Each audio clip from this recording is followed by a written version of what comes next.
ফিনপালসের আজকের পর্বে সবাইকে স্বাগত জানাচ্ছি আমি মাহফুজুল্লাহ বাবু। দর্শক, আজকে আমার সঙ্গে অতিথি হিসেবে আছেন প্রাইম ব্যাংক ইনভেস্টমেন্টের সিনিয়র এভিপি জনাব Sakib Chowdhury, chartered financial analyst. তার কাছ থেকে আমরা এই বছরের ফোরকাস্ট, তার ইনভেস্টমেন্ট স্ট্র্যাটেজি একটু পেছন ফিরে যদি আমরা তাকাই দর্শক, তিনি আসলে আমার পরিচিত অ্যানালিস্টদের মধ্যে সবচেয়ে নিখুঁত ফোরকাস্টগুলো করেছিলেন 2025 সালে। আমরা তার কাছ থেকে শুনি। সাকিব ভাই, শুভেচ্ছা আপনাকে। আপনি আসলে 25 সালে যে ইনভেস্টমেন্ট স্ট্র্যাটেজি শুরুর দিকে পাবলিকলি অ্যানাউন্স করেছিলেন, যে আসলে ট্রেজারি তখন বাড়ছিল ইল্ড, যে আপনি বলছিলেন যে ট্রেজারি আর একটু সময় পাওয়া যাবে, মে জুন পর্যন্ত আপনি ওয়েট করতে পারেন, বাই দিস টাইম ভালো ব্যাংকগুলোর ডিভিডেন্ডটা নিয়ে নেওয়া, তারপরে ট্রেজারি অর যে আপনার জুন ক্লোজিং কোম্পানির dividend, and market exactly did this. Thank you বাবু ভাই ফর ইনভাইটিং মি, অ্যান্ড আমি খুবই আনন্দিত আপনার নতুন শোতে আসতে পেরে। হ্যাঁ, ওই সময়টা 2025-এর মনে হয় ফেব্রুয়ারি মার্চের দিকে আমরা একটা শো করছিলাম, তখন ট্রেজারি রেটটা পড়তেছিল। তখন আপনি আমাকে জিজ্ঞেস করতেছিলেন যে রেটটা কি পড়তে থাকবে, তখন আমি বলছিলাম যে না, আমার মনে হচ্ছে যে জুন নাগাদ আবার রেটটা বাড়বে, তখন আমরা একটা সুযোগ পাবো, ট্রেজারি আবার 12% অ্যারাউন্ডে যাওয়ার সুযোগ থাকবে। তো ওটা হয়েছিল। আর এছাড়া তখন আমার 2025-এ সবচেয়ে ফেভারিট স্টক, মানে স্টক বলবো না, সেক্টর ছিল ব্যাংকিং সেক্টর, এবং মাশাআল্লাহ গত এক বছর ব্যাংকিং সেক্টর অনেক ভালো করছে, পার্টিকুলারলি লার্জ ব্যাংকগুলো, ভালো ব্যাংক যাকে আমরা বলি, BRAC bank, prime bank, Uttara bank, Pubali bank, city bank, সবগুলো ব্যাংকের ভালো প্রাইসিং হয়েছে। সো এখন যদি এই বছর আসি, এই বছর 2026 শুরু হলো, তো আমরা আবারও দেখতেছি যে ট্রেজারি রেটটা ফল করতেছে। ট্রেজারি রেটে এখন লাস্ট যে আজকে যে অক্ষণটা হলো 10.2% বা 10.15%, 91 ডেজের টি বিল। সো এটা ধরেন 10%-এর কাছাকাছি আর কি এখন। কিন্তু আমি যেটা দেখি, যেহেতু পলিসি রেট যেটা আমাদের এখন 10%-এ সেট করা হয়েছে, এবং খুব তাড়াতাড়ি আমার মনে হচ্ছে পলিসি রেটটা কাট করা হবে না। এর একটা রিজন হচ্ছে ইনফ্লেশন একটু স্টিকি। মানে আমরা যতটুকু চিন্তা করছিলাম যে ইনফ্লেশন হয়তো 7%-এর কাছাকাছি চলে আসবে, কারণ নভেম্বরে ইনফ্লেশন ছিল 8.29%, ডিসেম্বরে আমরা ভাবছিলাম এটা হয়তো 8-এর নিচে চলে যাবে, বিকেম 8.49, অ্যারাউন্ড 8.5, মানে ইনফ্লেশন বাড়ছে। তো এইরকম ডিসেম্বর মাস, জানুয়ারি মাসে যদি ইনফ্লেশন স্টিকি থাকে, অ্যাবাভ 8 থাকে, তাহলে আমার মনে হচ্ছে পলিসি রেটটা খুব দ্রুত কাট করবে না।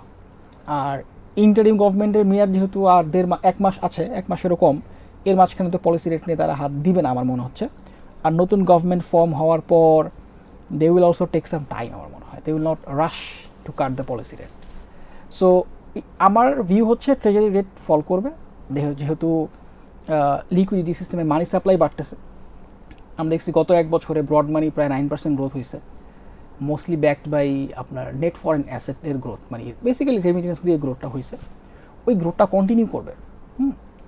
সো এই গ্রোথ যেহেতু হবে, যেহেতু মানি সাপ্লাই বাড়তেছে, ইন্টারেস্ট রেট ফল করবে, but not as swiftly or as sharply, like ধরেন 8-9% খুব দ্রুত হয়ে যাবে, ব্যাপারটা এরকম না। পলিসি রেট যেহেতু বাংলাদেশ ব্যাংক একটা গ্র্যাজুয়ালি কাট করবে, আমার মনে হয় কাট করলেও ম্যাসিভ কাট করবে না, সুতরাং ইন্টারেস্ট রেটটাও গ্র্যাজুয়ালি ফল করবে, but the trend will remain downward. হ্যাঁ, অ্যাটলিস্ট আমি তো ধরেন এই বছর ইলেকশন, তো ফেব্রুয়ারিতে ইলেকশন, মাঝামাঝি সময়ে গভর্নমেন্ট ফর্ম হইতে ধরেন 1 মাস 15 দিন লেগে যাবে। সো নতুন গভর্নমেন্ট বসার পরে তাদের কোন গভর্নমেন্ট বসে আমরা এখনও জানি না। হ্যাঁ, so it can be anyone. So এই সেন্সে আমরা যেহেতু পলিসি লেভেলে ক্লিয়ারিটি নাই, সো আমি ধরেন উই ক্যান মানে make a forecast till let's A maximum till June. নতুন গভর্নমেন্ট আসবে মার্চে হয়তো রোজা ডেফিনেটলি ইনশাআল্লাহ। তো রোজার পরে যখন ঈদের পরে তারা they will start in the full swing. So তখন বাজেটকে কেন্দ্র করে they will form their policy. So এই কারণে আমি বলতেছি না যে এই মুহূর্তে আমি পুরো বছরের ফোরকাস্ট দিতে পারবো, বাট অ্যাটলিস্ট টিল জুন আমি একটা ফোরকাস্ট দাঁড় করাতে পারতেছি। তো আমার মনে হয় টিল জুন আমার ফোরকাস্ট হচ্ছে interested treasury rate will keep falling, but এতটা শার্পলিও ফল করবে না, যেমন 7-8% এরকম হয়ে যাবে না। আমার কাছে মনে হয় 9-10% এই রেঞ্জে ঘোরাঘুরি করবে। বিল অ্যান্ড বন্ড 9-10% রেঞ্জে ঘোরাঘুরি করবে। আর ধরেন এখানে একটা পজিটিভ সাইড হচ্ছে, আমরা ফেব্রুয়ারিতে ইলেকশনের পর IMF কিন্তু বলছে যে ইলেক্টেড গভর্নমেন্টকে দে উইল নেক্সট ট্রাঞ্চিটা সাপ্লাই মানে আবার ইনফ্লো হবে ইলেক্টেড গভর্নমেন্ট আসার পর।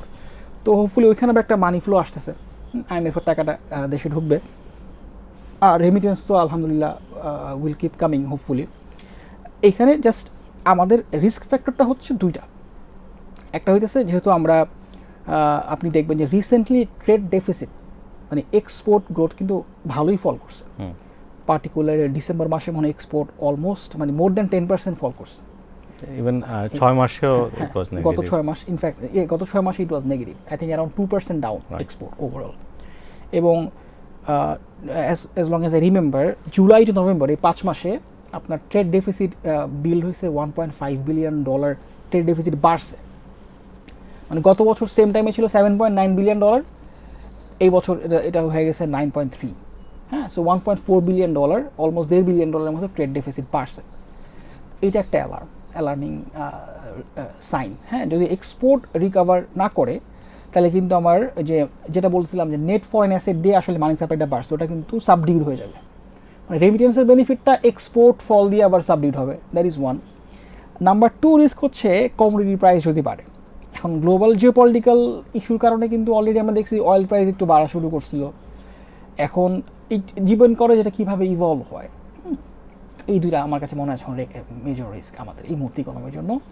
এক্সপোর্ট যদি না বাড়তে পারে আর যদি কমোডিটি প্রাইস অনেক বেড়ে যায় সেক্ষেত্রে আমাদের ইনফ্লেশন বাড়বে, তখন ইন্টারেস্ট রেট আবার বাড়তে বাধ্য। হ্যাঁ, এই হচ্ছে আমার জুন পর্যন্ত। এখন জুনের পরে কী হবে উই ডোন্ট নো। জুনের পরে নতুন গভর্নমেন্ট এসে কী পলিসি নেবে, ইফ দে বিকাম অ্যাগ্রেসিভ, যদি অ্যাগ্রেসিভলি স্পেন্ড করে তাহলে তো ইন্টারেস্ট রেট তাহলে আর খুব একটা বাড়ার সুযোগ আবার কমার সুযোগ নেই, ইন্টারেস্ট রেট বেড়ে যেতে পারে। আবার যদি নতুন গভর্নমেন্ট এসে মনে করেন আমরা কশাসলি মুভ করবো, আমরা they will let's say interest rate কমানো যদি তাদের প্রায়োরিটি থাকে, হ্যাঁ, ইন্টারেস্ট রেট কমানো, রিজার্ভ বিল করা, ইনফ্লেশনকে ট্যাকেল দেওয়া যদি তাদের প্রায়োরিটি থাকে, যেমনটা ইন্টারিম গভর্নমেন্টে ছিল, সেক্ষেত্রে হয়তো interest rate will keep falling. So June পর্যন্ত একটা পিকচার ড্র করা যায়, এরপরে তো আসলে নতুন গভর্নমেন্টের পলিসির উপর ডিপেন্ড করবে, তাদের বাজেট, তাদের ওটা আমরা আপনার সঙ্গে আমাদের নেক্সট প্রোগ্রামে আমরা চেষ্টা করব।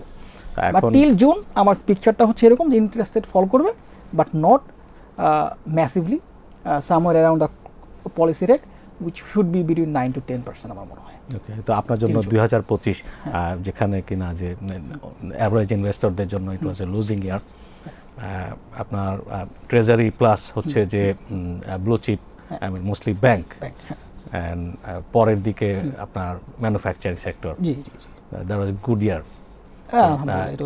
এই বছর আসলে আপনার এখন একটা ফ্রেশ 100 কোটি টাকা ফান্ড, যে আপনি কিভাবে অ্যালোকেট করবেন? আচ্ছা, আমার ইকুইটি অ্যালোকেশন আমি বাড়াই দিব। মানে আমি কিন্তু মনে হয় গত বছর শুরুর দিকে এসে বলছিলাম যে আমি 60% হচ্ছে বন্ড কিনবো, 40% ইকুইটি, এরকম একটা ছিল আমার। এখন আমি চেঞ্জ করবো, হয়তো আমি এখন এই মুহূর্তে আমার মনে হচ্ছে 70% ইকুইটিতে যাওয়া উচিত। Okay, equity market is highly undervalued and বন্ডের রেট এখন আর অতটা লুক্রেটিভ না। মানে 10% is still a good rate, that's why I'm saying is 30% এখনও থাকা উচিত। But let's say that will make you rich, but not as lucrative as 12.5 plus 12.5 এ আমি যে পরিমাণ ক্যাপিটাল গেইনের পাথটা যতটুকু ক্লিয়ার ছিল, যতটুকু ইজি ছিল, এখানে অত ক্লিয়ার আমার কাছে মনে হচ্ছে না। ডেফিনেটলি হবে, কারণ ট্রেজারি রেট তো আমাদের লং টার্মের অ্যাভারেজ হচ্ছে রাফলি 8%। তো ট্রেজারি রেট কিন্তু এখন অ্যাবাভ অ্যাভারেজই আছে। সো আপনি যদি 10% 20 ইয়ারের বন্ড কিনেন, still you have a good chance of capital gain. 9% বিক্রি করলেও বা 9.5 বিক্রি করলেও আপনার ভালো ক্যাপিটাল গেইন হবে। বাট আমার কাছে ওর চাইতে বেশি লুক্রেটিভ মনে হচ্ছে ইকুইটি এই মুহূর্তে। সো এই মুহূর্তে আমার যদি বলি, আমার সবচেয়ে মানে মনে হচ্ছে most lucrative sector is pharmaceutical, highly undervalued sector. Particularly ধরেন if I can say the names, তাহলে Square Pharma is definitely everybody knows, highly undervalued. আমার কাছে স্টকটা মানে লং টার্মের জন্য এরকম মনে হয় যে as their earnings will be growing, ওদের ডিভিডেন্ড পে আউট রেশিও বাড়তে থাকবে। সো এই মুহূর্তে আপনার 210 টাকা 15 টাকা, আজকে 215 টাকায় ক্লোজিং হয়েছে অ্যারাউন্ড। 215 টাকায় যদি আপনি কেনেন, 198 টাকা মনে হচ্ছিল রিসেন্ট লো, আপনি রাফলি 5.5% বা 5% ডিভিডেন্ড ইল পাচ্ছেন। ইট উইল কিপ, মানে আপনার ডিভিডেন্ড ইলটা খালি বাড়তে থাকবে এভরি ইয়ার। আর on top of that you will be, ধরেন আপনার একটা স্টক তো আর যে স্টকটা 10-12% গ্রো করতেছে ওটা তার 6P-তে ট্রেড হবে না সবসময়। আর্নিংস বাড়তে থাকবে এবং এখান থেকে ক্যাপিটাল গেইনের অপরচুনিটিও ক্রিয়েট হবে। না এখানে ইনভেস্টমেন্ট অ্যাপেটাইট বাড়লেই আপনারা এগুলোতে এই স্টকগুলোই মানুষ কিনবে, to be very honest. So Square আমার কাছে মনে হয় হাইলি লুক্রেটিভ এই লেভেলে। So this is your topic right now. This is my topic right now, like the way it was like যখন 2025 সালের শুরুতে যেমনটা আমার কাছে ব্র্যাক ব্যাংক মনে হইতো যে highly under value, too good to be true, মানে 32 টাকায় ব্র্যাক ব্যাংক, হ্যাঁ ওইটা তো ইভেনচুয়ালি এখন 70 টাকার দিকে আসছে।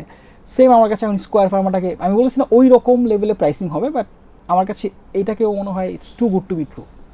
স্কোয়ারের মতো একটা company trading at only 6P, I guess it's currently 6.5 or something P trade হইতেছে। And also I really like, আমার কাছে মনে হয় ফার্মাসিউটিক্যাল সেক্টরে আরও দুটো স্টক, একটা হচ্ছে রেনাটা, একটা বেক্সিমকো ফার্মা।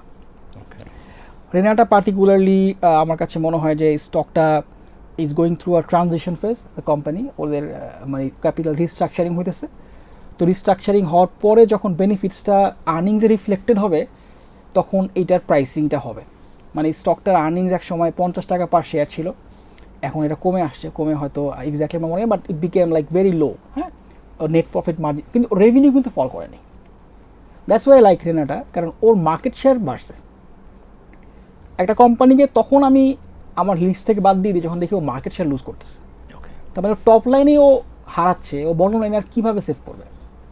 তো এই জন্য that's why I like Renata, যে ও ধরেন মার্কেট শেয়ার গেইন করতেছে, বাট সিন্স ক্যাপিটাল ইস্যুজ আছে, রিস্ট্রাকচারিং, ফাইন্যান্স এক্সপেন্স বেড়ে গেছে, ডেপ্রিসিয়েশন একটু বেশি, ক্যাপেক্স করছে বড়, এই কারণে ওর নেট মার্জিন ফল করছে। মার্কেট ওপেন হচ্ছে নতুন নতুন, হ্যাঁ সো যদি এক্স্যাক্টলি ওরা নতুন নতুন মার্কেটেও যাচ্ছে, টার্কিতে রিসেন্টলি লাইসেন্স পেল। সো রেনাটাকে আমার কাছে মনে হয় another lucrative stock, and number 3 would be Beximco pharma. These are another very cheap stocks currently, like ধরেন এটাও মনে হয় অ্যারাউন্ড 6P-তে ট্রেড হচ্ছে কনসিডারিং ওদের লেটেস্ট অ্যাভেলেবল ইনফরমেশন। তো যদি ওরা ওদের যে ডিভিডেন্ড ডিক্লারেশন বা আর্নিংস ডিক্লারেশনের যেটা ডিউ আছে, এটা বোর্ড মিটিং ইস্যুজ আছে, ওটা if they can declare, I think the stock price will be reflected, the earnings will be reflected in the stock price as well. So these are the top 3 names in the pharmaceutical sector. আর ফার্মার বাইরে I like এই মুহূর্তে Telco আমার কাছে মনে হয়েছে সেক্টরটা, টেলকো সেক্টর নিয়ে আমার একটা ভিউ দিয়েছে, এই সেক্টরটাতে আরও কনসলিডেশন হবে। টেলকো তো আমাদের একটা সময় 4টা কোম্পানি ছিল, 4টা থেকে 3টা হয়েছে, আমার কাছে মনে হয় 3টা থেকে 2টা হয়ে যাবে। এক সময় 5টা টেলিটকো ছিল, টেলিটকো এখন অলমোস্ট, সো 5 থেকে 3 হয়েছে, মার্জার হয়েছে, অনেক কিন্তু কনসলিডেশন হয়েছে টেলকোতে, আরও ফার্দার কনসলিডেশন হবে। সো বড় 2টা কোম্পানি জিপি এবং রবি দুইটাই লাকিলি লিস্টেড, এবং 2টা কোম্পানি আরও বড় হবে। They will be gaining market share from the other small players. So that's my view on telco sector, because it has become so capital intensive যে ধরেন ইফ ইউ ক্যান নট আপনি যদি বড় না হইতে থাকেন, you'll basically you'll be wiped out. Exactly, you'll be wiped out. So টেলকোতে রবি এবং জিপি ওরা বড় হইতে থাকবে, এবং 2টার মধ্যে আমি এই মুহূর্তে প্রেফার করি Robi. Between GP and Robi I would prefer Robi, কারণ রবিটা আমার কাছে মনে হয় ইন আ ওয়ে এই কারণে প্রেফার করি, কারণ রবি হইতেছে ধরেন রবির আর্নিংস, রবির রেভিনিউ হচ্ছে রাফলি 10,000 কোটি টাকা, আর জিবির হচ্ছে 16,000 কোটি টাকা। হ্যাঁ, so it's a economies of স্কেলের গেম। হ্যাঁ, ধরেন এই 10,000 কোটি টাকা রেভিনিউ করার জন্য রবির যতগুলো টাওয়ার দিতে হয়েছে, জিপির 16,000-এর জন্য একই number of same number of tower, same number of human resource, মানে ওর ক্যাপেক্সের পরিমাণ প্রায় কাছাকাছি। তো এই সেন্সে এই জন্য রবির ধরেন ওই প্রতিটা ক্যাপেক্স, মানে আমরা একটা রেশিও বলি অ্যাসেট টার্নওভার রেশিও, রবিরটা অনেক লো, জিপির স্টিল অলরেডি ভেরি হাই। যেন আপনি দেখবেন যে রবির অপারেটিং মার্জিন হচ্ছে 8%, আর জিপির অপারেটিং মার্জিন হচ্ছে মনে হয় 15-16%, মানে অলমোস্ট রবির double operating profit margin. But Robi as they will be growing, revenue যদি বাড়তে থাকবে, ওর অপারেটিং মার্জিন কিন্তু এখান থেকে বাড়ার room for growth is higher. Robi is catching up. They are gradually catching up, and their room for growth is higher. So their earnings will be growing at a faster rate compared to GP.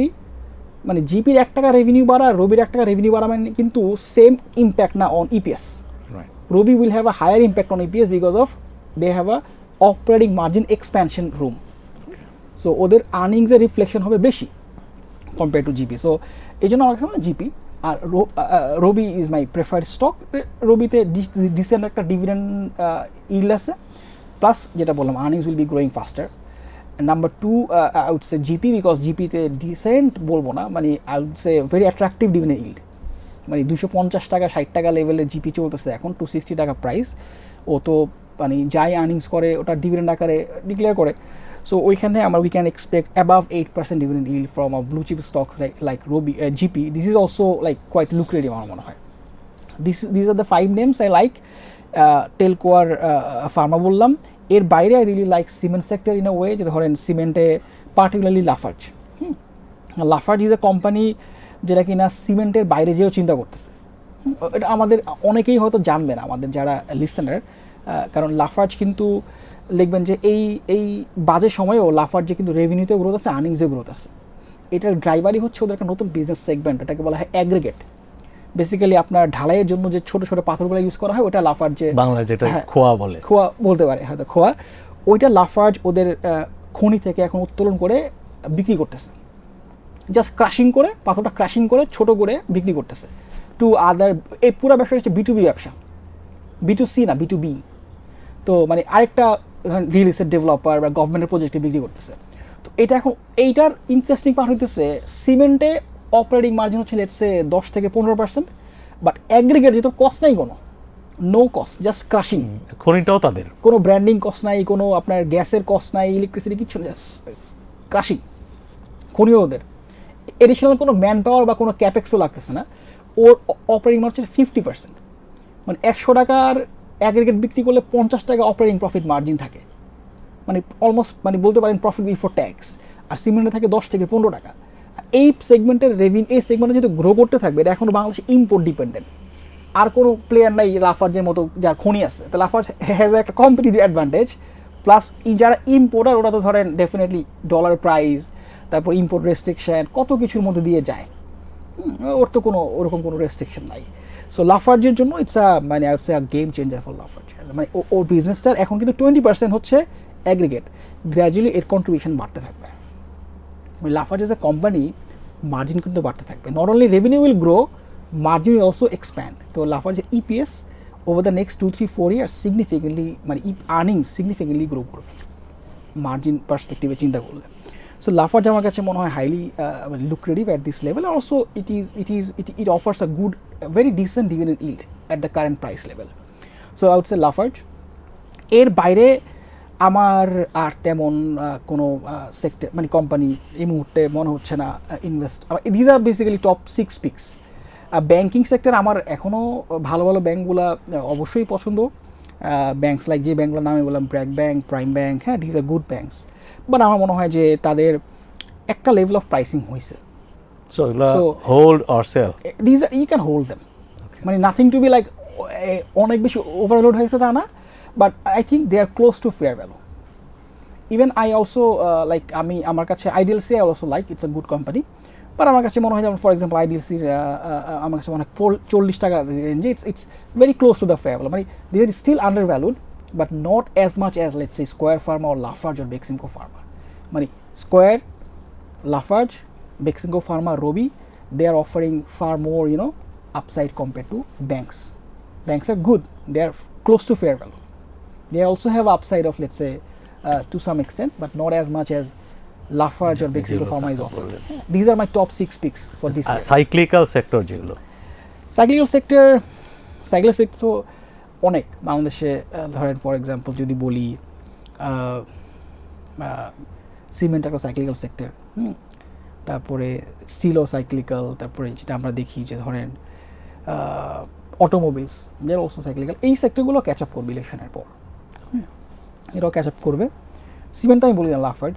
স্টিলে lot of people will say, but আমি ধরেন মানে আমার কাছে মনে হয় যে এই ছয়টা স্টকের মানে এতই আন্ডার ভ্যালুড, এর বাইরে আমি খুব একটা মানে আমি একটু রিস্ক নিতে যাচ্ছি না। মানে আমার এত লো রিস্কি স্টকে আমি এত বেশি রিটার্ন পাচ্ছি। When you get the best, why bother for something else? Exactly. আমার মনে হয় যে আমার দরকার নেই। আমার মনে হয় this R enough for this year.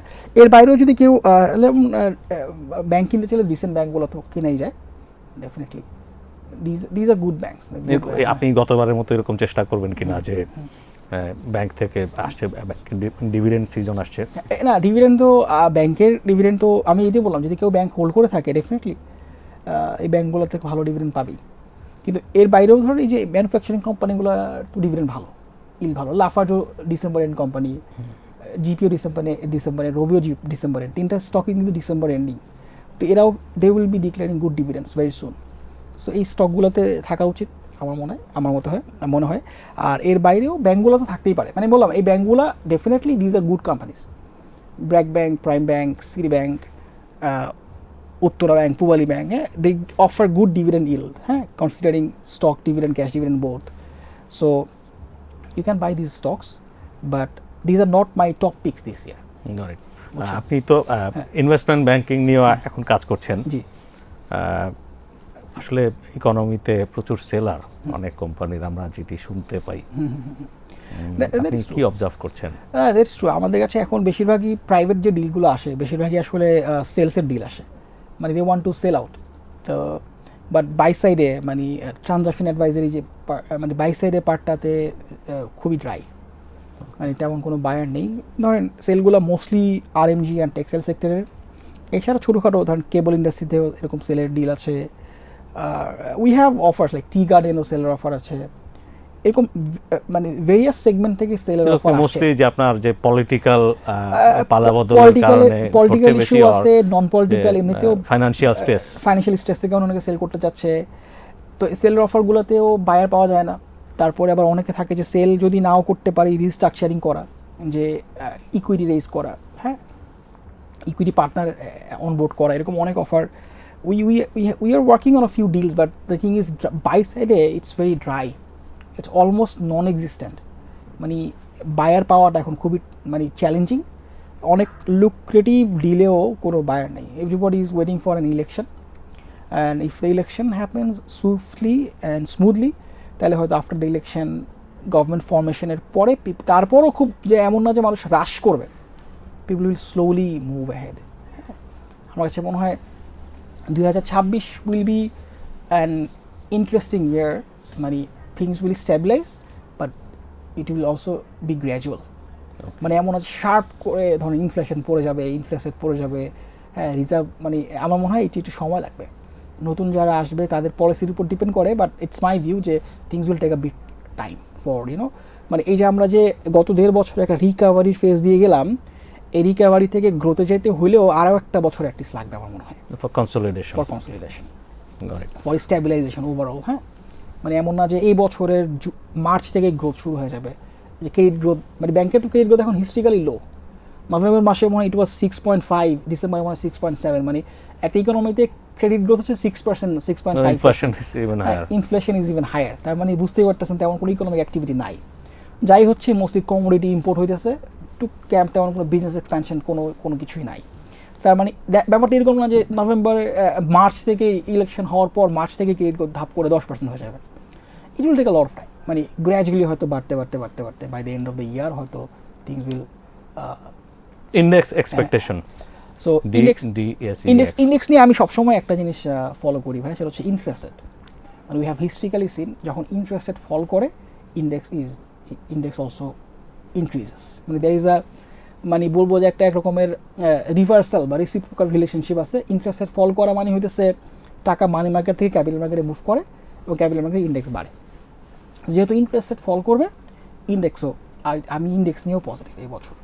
As my outlook on interest is June পর্যন্ত, ডিসেম্বর পর্যন্ত, আমি জুন পর্যন্ত দেখতে পাচ্ছি, তো ধরেন জুন পর্যন্ত আমার কাছে মনে হয় আমি পজিটিভ অন ইন্ডেক্স, যেহেতু আমার ইন্টারেস্ট রেটের মানে এক্সপেকটেশন হচ্ছে যে 10 থেকে 9 দিকে বা 9 থেকে 10 এই রেঞ্জে ঘোরাঘুরি করবে, ইন্ডেক্সও সিমিলার একটা ট্রেন্ড ফলো করবে। মানে আমরা এক্সপেক্ট করতে পারি অল দ্য গুড ফোরকাস্ট যে হয়তো যে যেটা আই মিন বাম্পার প্রফিট আপনি এক্সপেক্ট করছেন না, but not bumper, but at long term পজিশনের জন্য আপনি এক্সপেক্ট করছেন যে করতেছি। এবং এন্ড অলসো যেমন ইন্টারেস্ট রেটের যে ভিউটা, আমি বলতেছি না যে ভাই 7% হয়ে যাবে, মানে 10 থেকে 7 হয়ে যাবে, হ্যাঁ, তাহলে ওইভাবে হয়তো ইন্ডেক্সও মুভ করতো। বাট যেমনটা করোনার সময় what happen during Covid, interest rate rapidly fail, যেহেতু সিস্টেমে গ্লোবাল লোকাল বোথ অ্যালাইনমেন্টে ছিল, ইম্পোর্ট একদম কমে গেছে, তো তো ম্যাসিভলি ইন্টারেস্ট রেট ফল করছে খুব সুইফটলি, ইন্ডেক্সও সুইফটলি বাড়ছে। তো আমার কাছে মনে হয় এখানে ইন্টারেস্ট রেটও গ্র্যাজুয়ালি পড়বে, ইন্ডেক্সও গ্র্যাজুয়ালি বাড়বে। আপনাকে অসংখ্য ধন্যবাদ। আবার যদি জুনের পরে এমন হয় যে যেটা বললাম নতুন গভর্নমেন্টের সেই স্পেন্ডিং অনেক বাড়ায় দেয়, তখন কিন্তু আবার ইন্টারেস্ট রেট বেড়ে যাবে, তখন ইন্ডেক্সের ভিউও চেঞ্জ হবে। হ্যাঁ, সো এই ব্যাপারটা প্লাস নতুন গভর্নমেন্ট আসার পর বাজেটে যদি আবার কিছু ক্যাপিটাল মার্কেটের জন্য কিছু স্টিমুলাস থাকে, that can also boost capital market further.